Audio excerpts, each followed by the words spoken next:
J'ai été très angoissée. Faustine Bollaert revient sur sa décision de refuser l'interview d'Emmanuel Macron. En juin 2024, juste après la dissolution de l'Assemblée, Faustine Bollaert a été contactée pour une interview exclusive d'Emmanuel Macron. Interview qu'elle a refusé de mener.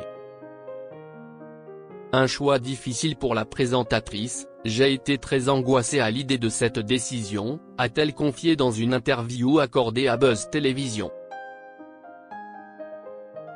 Que ce soit des personnalités et des anonymes, que ce soit pour parler de sujets graves ou légers, dans ces différentes émissions, ça commence aujourd'hui sur France 2, Safe Zone sur YouTube, ou encore Héros sur RTL, Faustine Bollaert est toujours attentive aux déclarations de ses invités.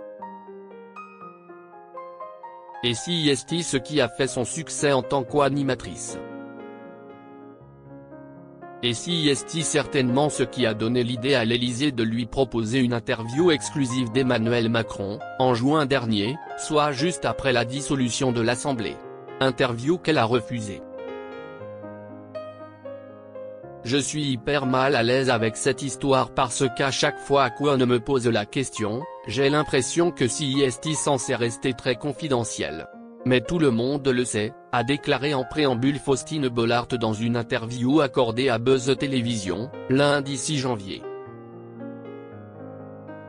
Et d'ajouter, peut-être que si est malvenu de dire ça, parce que je ne veux pas du tout afficher comme une fierté d'avoir dit non au président. Au contraire, j'ai plutôt été très angoissée à l'idée de cette décision et je n'ai pas dormi pendant quelques jours. Faustine Bollaert, je sais rendre sympathique n'importe qui. Faustine Bollaert est ensuite revenue sur les raisons de son refus. On m'appelle le mercredi pour une interview le vendredi. Je ne suis pas Caroline Roux, je ne suis pas Anne-Sophie Lapix. Il aurait fallu que je fasse l'ENA, Sciences Po, 10 ans de BFM en 3 jours. Je suis aussi lucide sur les risques que je prenais. Le femme de Maxime Chatham avait en effet peur d'être instrumentalisé. Ça aurait été politique et, moi, je ne suis pas capable d'être politique. Je sais rendre sympathique n'importe qui. J'ai trouvé que ça ne le servait pas lui, ni moi, et je savais qu'on n'allait pas faire quelque chose de bien, a ajouté Faustine Bollaert, qui, cependant, aimerait bien interviewer Emmanuel Macron, en dehors du calendrier politique. Moi, ce qui m'intéresserait, si est-il humain, son statut de président, sa place d'homme extrêmement détesté.